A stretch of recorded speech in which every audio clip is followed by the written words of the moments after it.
Bonjour à tous, on se retrouve donc aujourd'hui pour la deuxième semaine donc du coup de décembre et alors j'ai décidé de faire aussi euh, on va dire un bilan, voilà, un bilan de mes dépenses et donc du coup de mes épargnes sur toute l'année, donc une vue globale sur toute l'année, mais on fera ça juste après.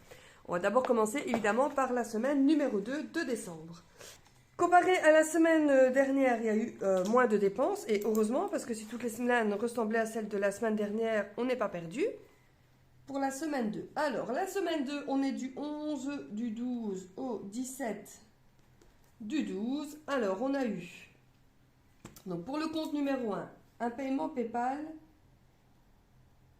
de 2 euros.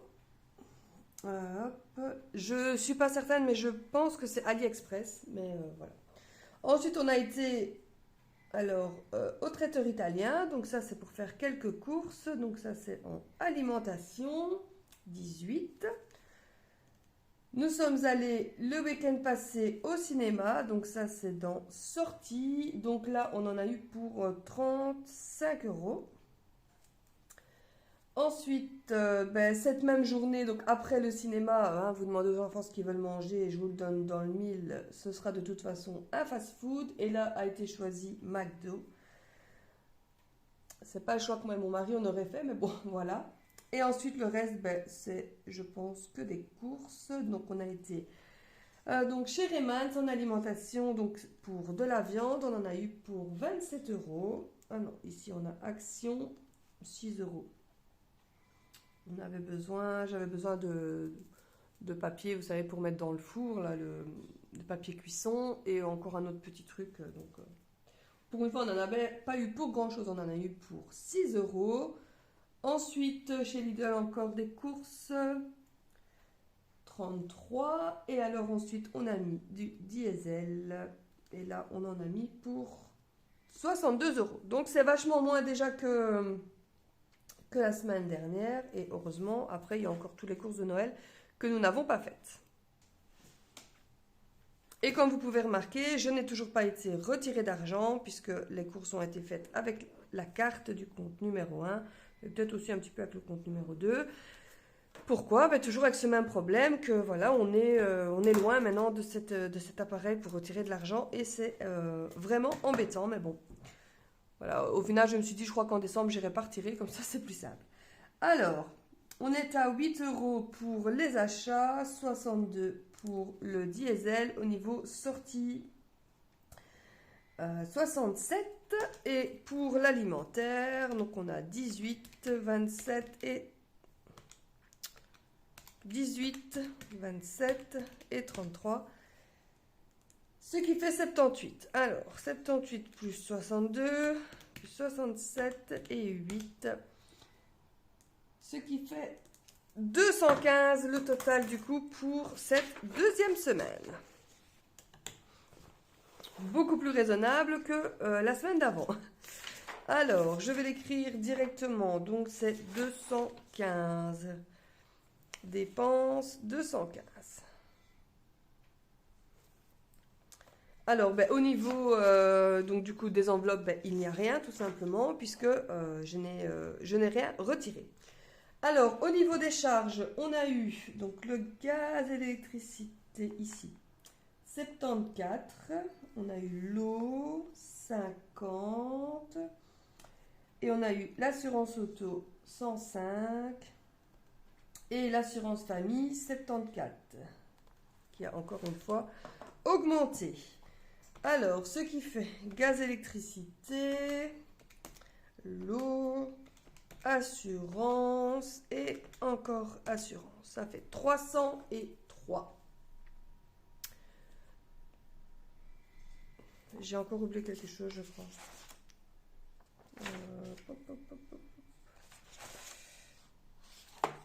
Oui, ici.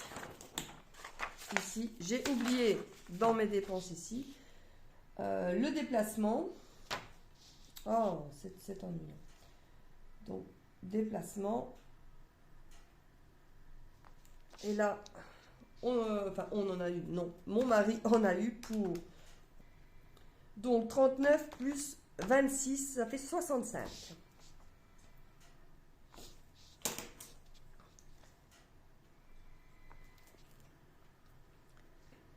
Ça fait donc 280 ici.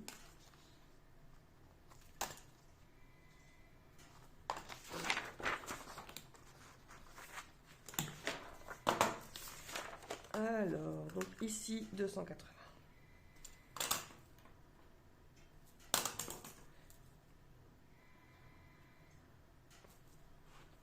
Et alors, heureusement, on a eu quelques rentrées, hein, mais bon.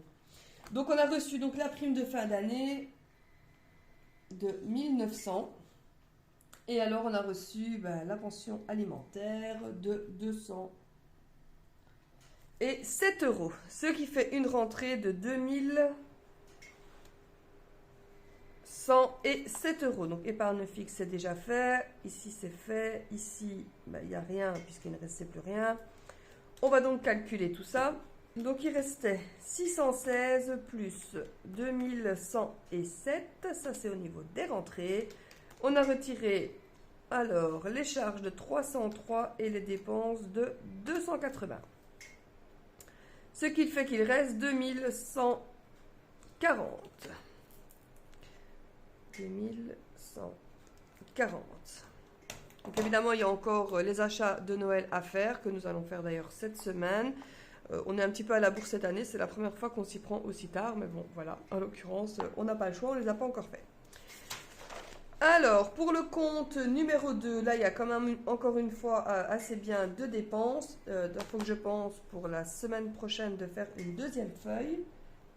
Donc, en semaine 2, on part donc du 11 du 12 jusqu'au 17 du 12. Alors là, j'ai eu Shein. Donc là, c'était pour la tenue de Noël de ma fille. Donc, je vais le mettre dans habillement parce que c'est un montant que j'avais prévu pour elle. Donc, ensuite, chez Primark, donc c'est de nouveau de l'habillement, là, 39 euros. Ensuite, il y a eu Ikea. Alors là, c'est un pied, vous savez, pour décorer le sapin. Donc, je vais l'écrire. Pied pour le sapin. Ça, je vais mettre dans achat, tout simplement. J'en ai eu pour 33 euros. Ensuite, il y a eu Ikea Food. En fait, comme à chaque fois qu'on est là, j'ai l'impression on prend toujours une petite chose à grignoter. Donc, on en a eu pour 6 euros. Bon, c'est pas grand-chose, hein. Ensuite, la pharmacie. Donc, comme j'avais dit, ma fille a été malade. J'ai donc dû aller à la pharmacie. Et j'en ai eu pour un sacré montant. Donc, j'en ai eu pour 71 euros.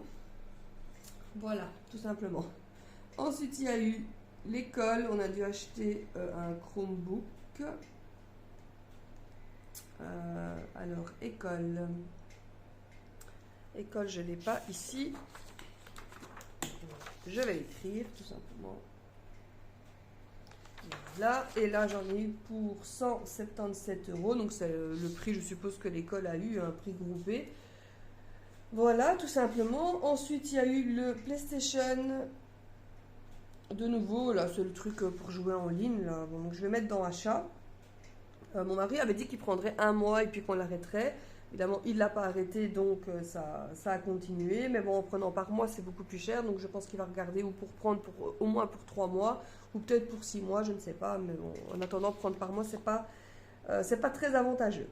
Ensuite, on a l'esthéticienne. Et là, donc c'est 50. Ensuite, le reste, c'est des courses. Donc, il y a eu le Lidl. Donc, attendez, que je ne me trompe pas de colonne. Alors, Lidl 34 et 11. Et ensuite, Okora. Donc là, c'est encore une fois des courses. Et là, c'était 20 euros. Ça fait quand même pas mal, hein, encore une fois, pour ce compte-ci. On va dire vivement que décembre soit terminé parce que franchement, c'est un peu chaotique au niveau des dépenses. Voilà, mais bon. 71 plus 50, ça fait 121 pour ce qui est au niveau de la santé, mais qu'il faut différencier. Ensuite, ici, j'ai 34, 11 et 20. Donc ça, c'est pour les courses. On est donc à 65. Au niveau des achats, on est à 42.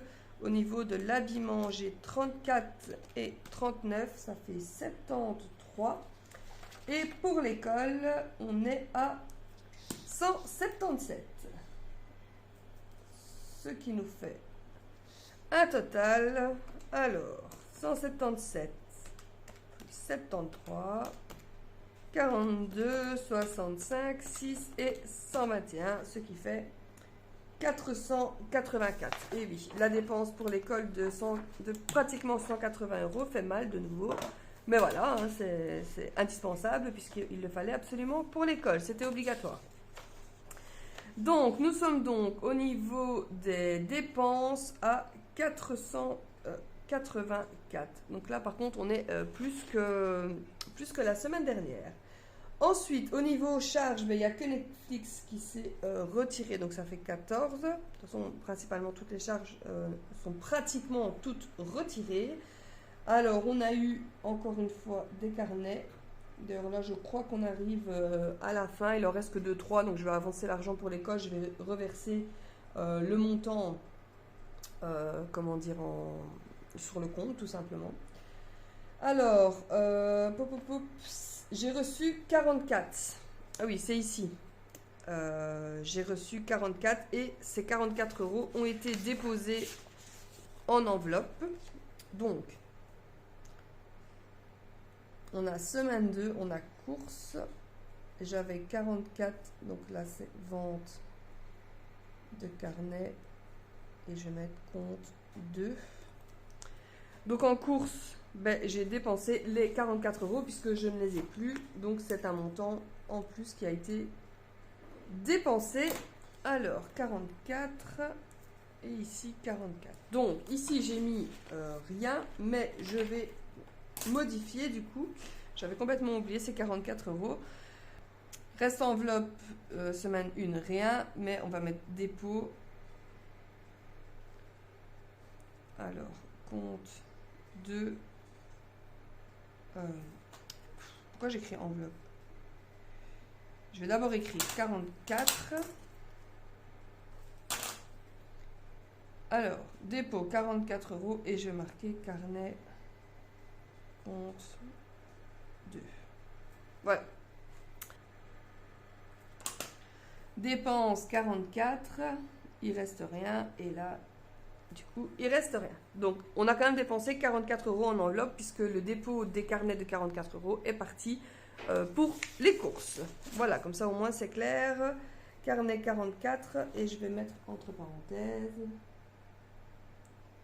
dépôt, enveloppe,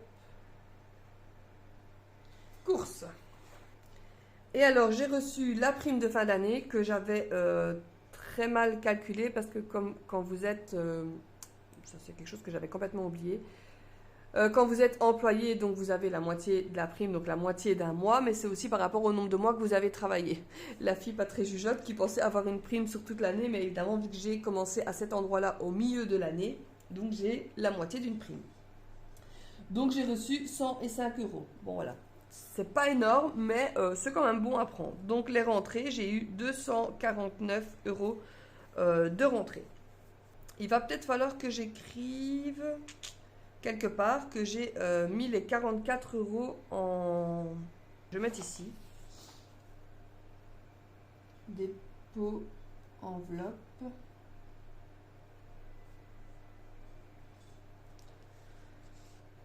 Parce que du coup, ce montant des 44 €, je vais devoir le mettre en dépôt enveloppe. Donc je vais le mettre ici. En dépense, je vais mettre ici plus 44. Dépôt. Enveloppe. Voilà. Hop. Je vais juste faire une flèche pour ne pas l'oublier. Comme ça, je sais que là, il y aura 44 € à retirer. Je vais déjà l'écrire d'ailleurs. Et si j'en rajoute parce que je vends les 3 derniers carnets et que je les reçois en espèces, je les mettrai là également. Donc, comme ça, je sais que je dois les retirer, sinon mon calcul va être faussé de 44 € que je vais croire que j'ai eu en plus, alors qu'en fait, ils ont été dépensés. Alors, il restait 804 auxquels on ajoute les 249. On enlève la seule charge de 14 €. On enlève 484 et les 44 du coup du dépôt. Ce qui fait, hop, là il n'y a pas eu, ce qui fait qu'il reste 511 sur ce compte-ci. Voilà, donc on est au milieu du mois et on a encore tous les achats de Noël à faire comme je vous ai déjà dit. On a donc fini donc pour cette semaine pour les deux comptes en semaine numéro 2 et on va donc maintenant, je vais vous montrer quelque chose que j'ai préparé. J'ai eu envie de faire ceci, donc comme vous pouvez le voir, c'est donc une vue d'ensemble globale donc sur toute l'année par rapport à nos dépenses et donc après ici c'est vachement plus abrégé, donc c'est vraiment juste nos rentrées, les charges vraiment fixes, les charges variables, donc c'est tout ce qui est autres dépenses, donc tout le reste qui a été enlevé du compte et ce qui nous a resté réellement. Donc j'ai listé du coup toute l'année jusqu'au mois de décembre. Bon, je sais que décembre, je ne pourrai pas encore le faire puisque évidemment décembre n'est pas terminé, mais ça me donnera déjà une belle vision, on va dire, ensemble de l'année, même s'il manque un seul mois. Et donc ici, je l'ai vraiment mois par mois avec... J'ai tout listé en gros, hein, évidemment. Je n'ai pas listé chaque catégorie, ou sinon c'est un peu... Voilà, il m'aurait fallu un tableau complètement énorme, mais je trouve que je l'ai quand même déjà pas mal détaillé. Et comme ça va me donner une vue d'ensemble, donc sur tous les mois, ce qu'on a dépensé par rapport à nos rentrées, par rapport à nos sorties. Et je vais pouvoir aussi estimer, je vais le faire ici, sur celui-ci, par rapport à nos revenus. Donc imaginons en janvier, on a touché, je vais arrondir, je vais prendre un chiffre simple, 2000 €. On a eu 1200 € de charges fixes. Donc je vais à chaque fois calculer les pourcentages. Donc autant de revenus, autant de dépenses. Mes dépenses en charges fixes sont tel pourcentage de mon revenu. Mes charges variables sont tel pourcentage. Et ce qui reste est tel pourcent. Donc, quel pourcent j'arrive chaque mois à mettre de côté? Évidemment, chaque mois, on touche vraiment une somme tout à fait différente. Mais en général, donc les charges fixes, bon, c'est le principe des charges fixes, c'est quasiment tout le temps la même chose. Sauf si au cours de l'année, on a changé d'un fournisseur ou quoi que ce soit. Et donc, du coup, qu'on a su adapter les tarifs. La plus grosse dépense, on va dire en général, c'est tout ce qui est charges variables. Donc là, vraiment, c'est le principe. Je pense que ça va être très, très, très choquant. On va avoir des gros changements. Enfin, je pense, hein, je ne l'ai pas fait. Hein, je vais le faire ici directement avec vous. Mais voilà, pouvoir vraiment estimer. Et ça va être vraiment flagrant. Là, on va pouvoir vraiment voir. Enfin, en tout cas, moi, ça va m'aider. Et je pense que si vous le faites chez vous, ça va vous aider aussi. Donc, de pouvoir lister comme ça, mois par mois. Et avoir une vue d'ensemble et vous dire... voilà, ça se trouve 30% de ton salaire part en charge variable, mais surtout, voilà, tu sais que tes charges variables, c'est par exemple, tu fais beaucoup d'achats, quoi. Donc, il faut peut-être limiter ce genre de choses. Voilà, j'ai vraiment envie de savoir, vraiment, quand j'aurai fait le total, quel pourcentage je sais épargner, quel pourcentage part dans mes charges, parce qu'au final, c'est vrai que je sais combien on dépense, je sais plus ou moins combien sont nos charges, je sais qu'on a pas mal de charges, mais je ne sais pas quel pourcentage ça représente, et j'ai envie de le savoir. Donc, on va faire ça maintenant. Comme ça, je vais pouvoir avoir une vue d'ensemble donc sur toutes mes dépenses sur l'année. Et sincèrement, je vous conseille de le faire aussi, de pouvoir simplement savoir ce que vous avez dépensé tout au long de l'année. On va commencer tout de suite et je vais prendre ma farde évidemment pour m'aider parce que je ne connais pas tous les montants par cœur. Alors, pour faire mon tableau, je vais tout simplement prendre, je vous montre tout simplement la feuille que je vais prendre. Je vais prendre simplement cette feuille-ci, donc c'est ma feuille globale, où je note évidemment toutes les dépenses que j'ai calculées dans chacun de mes tableaux, que ce soit en espèces ou par banque. Voilà, je vais simplement me fier à ceci pour donc calculer l'ensemble de tout. Alors ce que je vais faire, c'est que je vais regrouper les deux comptes. Donc je vais faire le total pour le compte numéro 1 et le compte numéro 2. Comme ça, je vais vraiment avoir toutes mes dépenses, parce que sinon je vais devoir de nouveau faire deux feuilles. Et après regrouper, parce qu'il y a des choses qu'il y a sur les deux. Par exemple, le syndicat, on paye tous les deux. Mutuelle, on paye tous les deux. Téléphone, on a tous les deux un abonnement, donc ça part tous les deux de chacun des comptes. Alors qu'en faisant comme ça, tout va être regroupé au même endroit et j'aurai plus facile. Donc évidemment, je vais jongler avec mes deux feuilles de mes deux comptes. Donc je vais prendre évidemment celle du compte numéro 1 et celle du compte numéro 2 et je vais tout simplement additionner tout ça. Voilà, donc on va commencer par le mois de janvier au niveau des rentrées. Alors quand je dis rentrées, je vous avoue que je vais tout prendre en compte dans les rentrées, que ce soit le salaire, les allocations familiales, si on a eu des remboursements quelconques au cours de l'année, parce que sinon je vais devoir vraiment regarder chaque mois et déduire. Je ne sais pas, moi par exemple, si on a eu un remboursement parce qu'on a acheté une paire de chaussures et puis qu'on l'a renvoyé, Bon, au final, l'un dans l'autre, c'est plus ou moins kiff-kiff parce que vous avez fait l'achat puis vous avez été remboursé. Donc, je ne vais pas prendre en compte que le salaire. C'est vraiment toutes les rentrées qu'on a eues tout au long de l'année. Donc, je vais vraiment prendre le total que j'ai noté ici au niveau des rentrées pour les deux comptes. Voilà, comme ça au moins, je suis claire avec vous. Donc, au mois de janvier, on a eu sur un des comptes 2284 € et sur l'autre 822. Donc, on a eu des rentrées pour 3106. Pour la maison, je vais prendre en compte tous les prêts qu'on a pour la maison. J'ai regroupé donc maison, les 2 prêts travaux qu'on a évidemment sont dans la maison parce que prêts travaux c'est pour la maison. Donc c'est un total de 905 €. Ensuite, au niveau de la voiture, et là évidemment j'ai mis bien prêt entre parenthèses parce que je ne parle pas du diesel ni quoi que ce soit, je parle vraiment de la voiture en elle-même. Donc c'est 271. Alors, au niveau des assurances, là par contre, je vais prendre toutes les assurances qu'on paye. Que ce soit donc les assurances pour la maison, pour la voiture, que ce soit les assurances complémentaires qu'on a, famille, maison et habitation et banque, bien évidemment. Donc là, on est à 15 au niveau des assurances, 56, 96 et 10. Donc, je vais vraiment faire attention de ne rien oublier.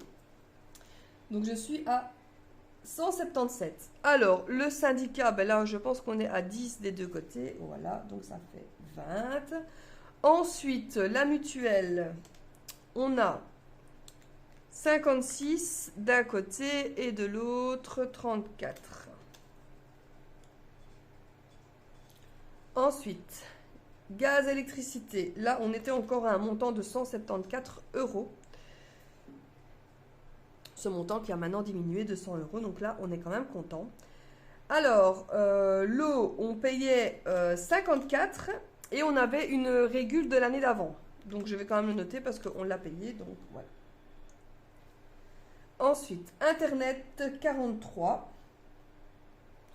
Le téléphone, je me demande au début d'année à combien on était tous les deux au niveau du téléphone. Bon, il n'y avait pas énormément de différence. On était à 15 et je pense qu'on était à 15 tous les deux. Donc, ça fait 30. Ensuite, j'ai regroupé Netflix, Spotify, Disney, parce qu'il y a des mois on prenait l'un, l'autre, des fois on les prenait tous. Bon ben voilà, l'un dans l'autre, je vais tous les calculer. Alors, ici on avait Netflix et Spotify simplement, donc 24. Est-ce qu'on payait déjà le dentiste? Oui. Et alors, les épargnes auxquelles on ne déroge absolument pas, c'est les épargnes pour les enfants. Donc, il y a 70 d'un côté et 40 de l'autre, donc ça fait 110. Voilà, donc ça fait déjà de fameux montants. Ensuite, au niveau du diesel, alors, on avait, je regarde s'il y en a sur les deux comptes, oui, donc on a 50 d'un côté et 144.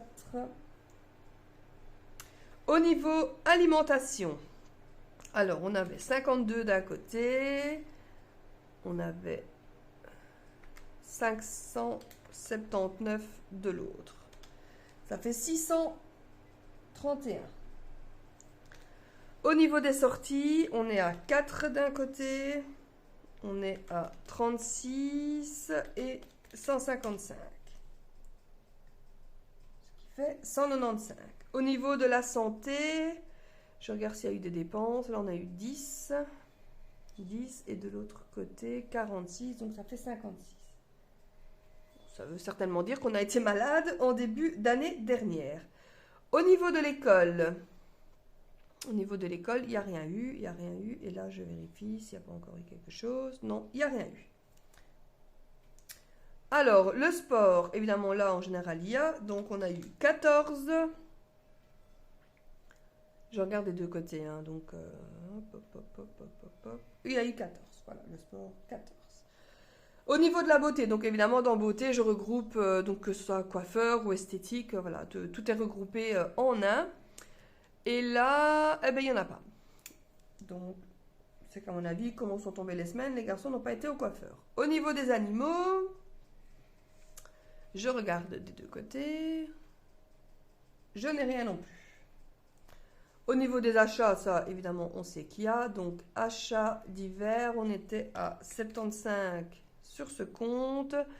Et de l'autre côté, 265, ce qui fait 340. Au niveau du déplacement, là je sais qu'il y en a également, donc c'est 170. Au niveau des anniversaires, en tout cas c'est pas noté, mais je pense qu'en janvier de toute façon on n'en a pas. Travaux, alors là je pense que je ne faisais pas encore la différenciation au niveau de mes achats avec les travaux, donc ben, je n'ai rien noté.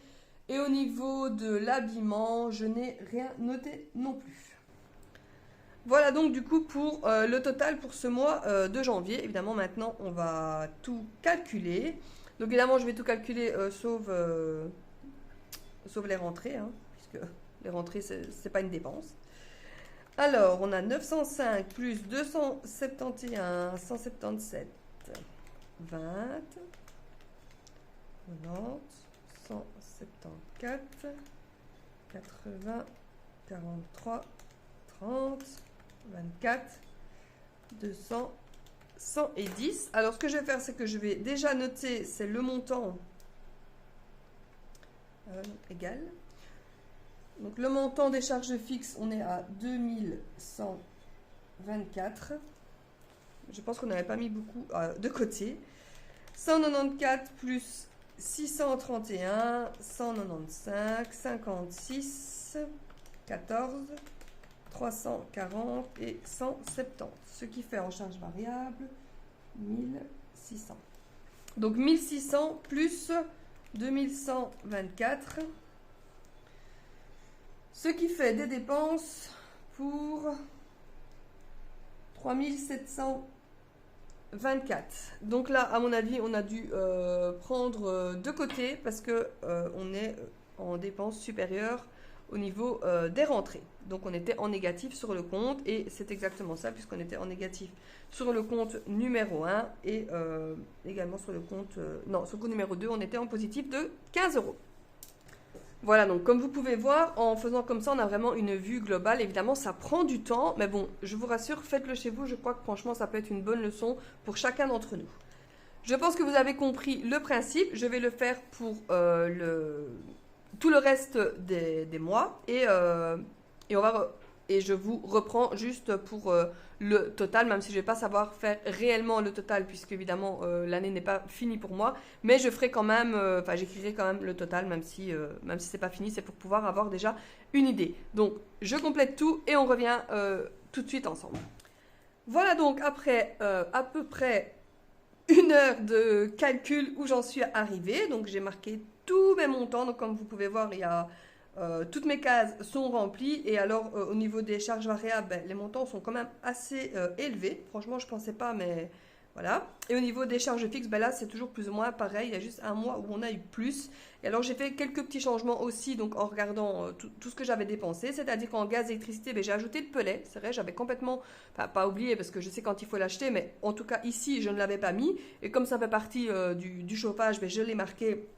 Parce que nous avons acheté au mois d'octobre les palettes de pellets donc de 867 euros. Et justement, ce mois-là, je ne sais pas pourquoi, mais on n'a pas eu de retrait de gaz et d'électricité. Soit. En fait, en faisant mes calculs, je me suis rendu compte qu'il y a certains mois, il y a des choses qu'on n'avait pas payées. Bon, pas énormément, hein, mais il y a eu comme ça quelques petits changements. Ou alors des mois où on a payé plus que d'autres.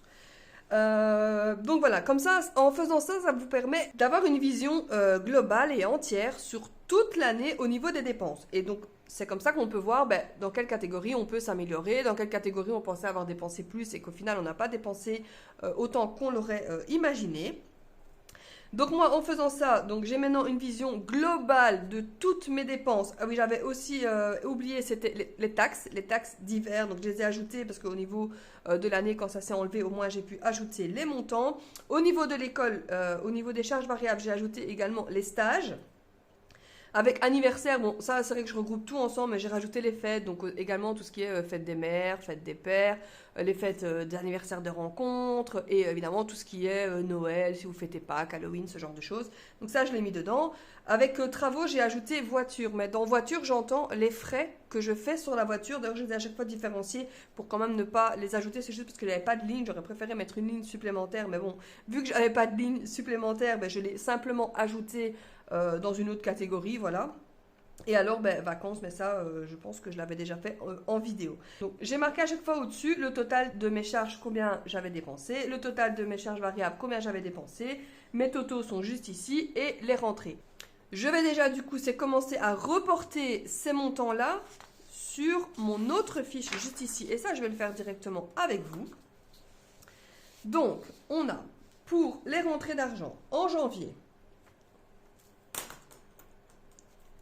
Je reprends mon papier. En janvier, on a eu des rentrées pour 3106 euros. Février, 4879. Mars, 6431. 4149 pour avril. 9350 en mai. En juin, 5836. En juillet, 5102. En août, 4390. Septembre, 3456. En octobre, 7808. Oh, mes chiffres sont pas beaux. Voilà.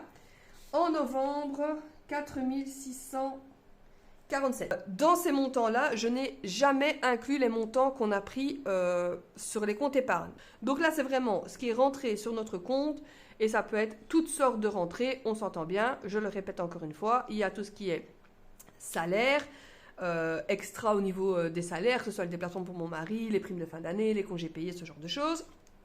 Les contributions, voilà, et tous les remboursements divers et variés qu'on peut avoir, c'est que ce soit de la mutuelle, des remboursements quand on achète quelque chose et qu'on le renvoie parce que ça ne convient pas, et tout ce qui est pension alimentaire, allocation familiale, et évidemment tous les frais que je divise avec le papa de ma fille qui sont également inclus dans les rentrées. C'est vraiment toutes les rentrées en globalité, ça c'est vraiment pour avoir une vision d'ensemble. C'est comme si vous preniez vos comptes et que vous faisiez tout en détail, et là en fait on sait voir vraiment les montants sont vraiment indiqués plus clairement et plus visiblement.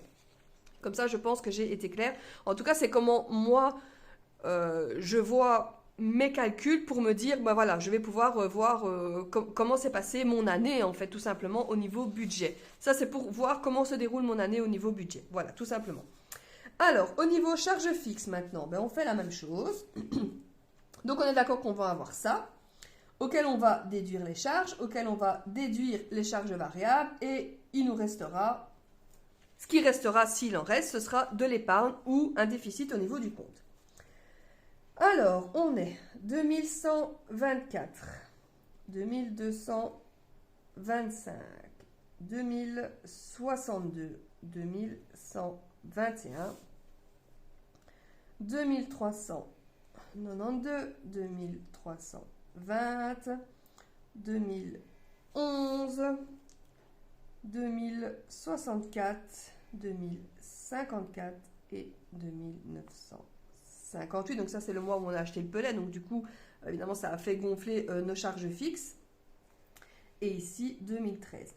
On peut voir qu'en moyenne, on est aux alentours de 2050 euros de charges fixes. Moi, j'avais compté 2100. En fait, moi, c'est ce que je compte qu'il faut... En fait, si on n'a pas ça, déjà, on sait qu'on a des facteurs qu'on ne payera pas. Et ça, pour nous, c'est complètement impossible. Donc, nos charges fixes sont quand même assez élevées et sont à un montant d'une moyenne de 2100 euros par mois. On a eu en charge variable 1600. On a eu ici, voilà, je ne l'ai pas ajouté, mais ici, je vais quand même le mettre. 1717 plus les vacances, 1784. Ça fait 3501. Donc, on sait que ce mois-là sera en déficit, mais moi, je l'ai quand même noté dans mes dépenses, parce que c'est une dépense qu'on a faite, mais avec le compte épargne. Mais pour calculer sur toute mon année, vraiment les rentrées et les sorties, et pour voir en globalité sur l'année combien on a épargné en réalité, là, je vais quand même le prendre en compte. Ensuite, 2883, 2337, 3288 et 43. Donc là, c'était simplement le passeport de mon fils. Mais voilà, un passeport, c'est fait pour partir en vacances. Donc je l'ai noté dans les vacances. 2425. Ensuite, il y a eu juillet. Là, on est également parti un petit peu. Donc, 2995 plus 513. On est parti seulement une semaine en camping. Mais bon, voilà, malgré tout, il a fallu quand même les payer. En août, 2996. Septembre, 1886. 2015 et ici 2254. Voilà, donc quand on regarde ceci et ici, là maintenant, j'ai ma globalité de toutes mes dépenses que j'ai faites sur l'année avec ma ligne de rentrée. Je vais pouvoir maintenant calculer tout ça. Je vais faire directement ici, comme ça ce sera plus simple et je n'aurai qu'une seule feuille à barrer. Et je ferai déjà, sans compter le mois de décembre, un total qui pourra me dire combien de pourcentage par rapport à mes revenus je dépense en charge fixe, combien je dépense en charge variable et combien on arrive à épargner. Évidemment, on fera sur 11 mois et pas sur 12 mois puisque je n'ai pas encore le total de décembre. Donc 3106 plus 4879. 6431, 4149, 9350, 5836, 5102, 4390, 3456, 7808 et 4647. Ça fait quand même un beau montant. Hein. 59 154. Donc pratiquement 60 000 euros qui est rentré sur nos comptes en une année. En fait, c'est énorme. Quand je vois ce montant-là, franchement, je me dis, il faudrait vraiment qu'on regarde pour épargner plus. Qui dit épargner plus, dit dépenser moins. On est bien d'accord que les charges fixes, on ne sera pas y toucher. En tout cas, pas pour le moment, pas tant qu'on a... Parce qu'on a déjà revu tout ce qui est nos assurances et tout cette année, on a tout fait. Donc, pour le moment, on est on n'est pas au minimum de tout. On est au moins cher de ce qu'on a trouvé par rapport à nos besoins. On va donc maintenant les calculer, nos charges fixes. Donc, 2124 plus 2225 plus 2062, 2121, 2392, 2320, 2011, 2064, 2054, là c'était pratiquement pareil d'un mois à l'autre, 2958 et 2013. Ce qui nous fait un total de charges de 24 344. Les charges variables, alors 1600, 3501, 2883, 2337, 3331, 2425, 3508, 2996, 1886, 2015 et 2254. Ça fait 28 736. On va donc maintenant calculer le pourcentage de chacune de mes colonnes. Bon, c'est pas difficile, il n'y en a que deux. Alors, pour avoir le pourcentage, je fais 24 344 que je divise par 59 154. Évidemment, on fait fois 100. Donc, on est ici pour le moment à 41,15%. Donc mes charges fixes sont 41% de mes revenus. Et alors mes charges variables, elles sont même supérieures. Et ça, c'est pas bien. 28 736 que je divise de nouveau par 59 154. Évidemment, on fait fois 100. Et ici, on est à 48,57%. Donc en fait, c'est vraiment ici au niveau des charges variables qu'il faudrait diminuer. Mais bon, ce qu'il y a, c'est que dedans, j'ai calculé également les vacances, ce qui est normal, puisque ça a été une dépense au niveau de l'année. Ce que je vais faire, c'est que je vais prendre à chaque fois, du coup, combien j'ai su épargner. Donc là, je vais le mettre en rouge, comme ça, selon que ce soit positif ou négatif, on le verra assez vite. Donc, 3106 moins 2124 moins 1600. Là, on était à moins 618. 4879 moins 2225 moins 3501 moins 847. Alors ces mois-là, en réalité, on n'était pas en négatif, mais donc ça veut dire qu'on a pris sur l'épargne. 6431 moins 2062 et moins 2883.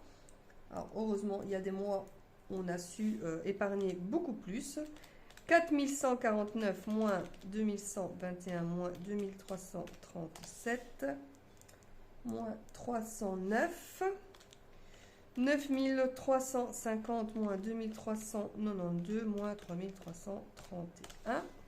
On a su mettre 3627 de côté. Vous allez me dire heureusement parce que là le montant était quand même énorme.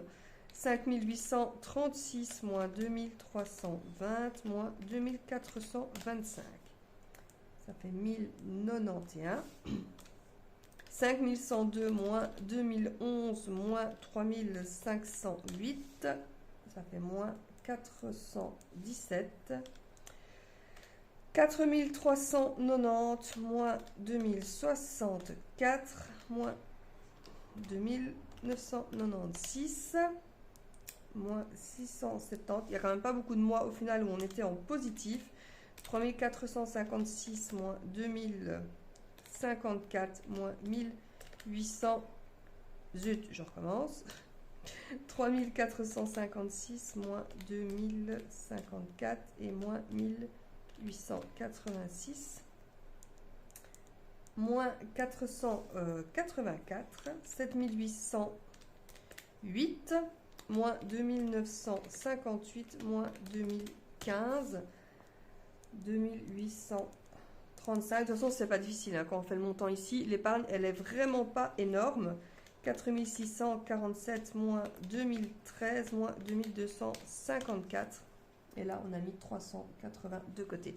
Autant dire que c'est pas énorme. Si je fais mon calcul ici, on est à moins 618, moins 847, plus 1486. Là, ça équilibre à peine le compte. On redescend de nouveau en négatif. Là, heureusement, il y a quand même une belle épargne. Ici, pareil. Mais après, on est de nouveau en négatif sur plusieurs mois. Donc en fait, l'épargne, on la perd pratiquement à chaque fois. 2835 et ici 380. Bon, heureusement, on arrive quand même à un bénéfice de 6074 € et on est parti 2 fois en vacances. Donc on va dire que le bilan est quand même positif, même si franchement, quand je vois tous les mois qu'on a, je suis vraiment pas... satisfaite, franchement, je pense qu'on pourrait vachement faire mieux que ça. Maintenant, quand même, pour être sûr, je vais refaire tous mes calculs ici pour voir si j'arrive bien au même montant. Sinon, ce serait quand même bizarre. 2836 et 6074. Donc, on arrive bien au bon montant. Et donc, je vais donc calculer le pourcentage de mon épargne sur mon salaire. Donc, enfin, sur nos salaires, hein, je rectifie. Ça, moins 59 154 fois. Mais pourquoi j'ai fait moins? Bon, 174 divisé par 59 154 et ici fois 100. On est seulement à 10% d'épargne sur nos salaires. Bon. En soi, ça peut paraître quand même bien. 10%, voilà, je trouve que ça fait pas mal parce que quand on regarde sur un salaire, juste si on regarde le salaire, 10% c'est pas mal par exemple. Mais il faut savoir qu'il y a d'autres montants quand même à côté. Bon voilà, du coup quand je regarde la globalité de tout, hein, aussi bien de mes rentrées que de mes dépenses, sans compter qu'on n'a pas encore mis le mois de décembre dedans, voilà ce que je peux voir au niveau de mes dépenses et de mes rentrées et surtout du coup de mes épargnes. Je peux voir que j'ai été plus souvent en négatif au niveau de mes épargnes qu'en positif. J'ai été 1, 2, 3, 4, 5, 6 fois en négatif, c'est-à-dire la moitié de l'année. Donc j'ai été tout autant en positif qu'en négatif tout au long de l'année avec mes épargnes. Donc voilà, franchement, peut me faire de ce côté-là. Au niveau de mes charges, je les trouve quand même fort élevées. Je trouve que 48%, c'est quand même beaucoup. Mes charges fixes sont à 40%, donc ça, je crois que c'est plus ou moins une bonne moyenne. Voilà, donc j'espère que cette partie-là vous aura également intéressé et que vous ferez peut-être également pour vous la vue globale de vos dépenses sur l'année complète. Je compléterai la colonne de décembre, donc aussi bien celle-ci que celle-ci une fois que le mois sera terminé. Et bon voilà, à mon avis, il n'y aura pas grand-chose qui vont changer au niveau des pourcentages. C'est pas décembre qui va faire une grosse différence. Mais comme ça, voilà, moi, voilà, ça me fera un petit visu. Et je le montrerai aussi à mon mari. Et comme ça, on pourra voir ensemble, voilà, ce qu'on peut mettre en place pour l'année prochaine pour essayer peut-être d'économiser un petit peu plus. Voilà, donc j'espère que cette petite vidéo vous aura plu et que ça vous donnera peut-être l'idée de faire également ceci pour vous, pour avoir une vision de vos dépenses et de vos rentrées. Je sais que cette vidéo a été assez longue, mais je remercie ceux qui l'ont regardée jusqu'à la fin. Et je vous dis à la semaine prochaine pour la semaine 3 de décembre. Salut à tous!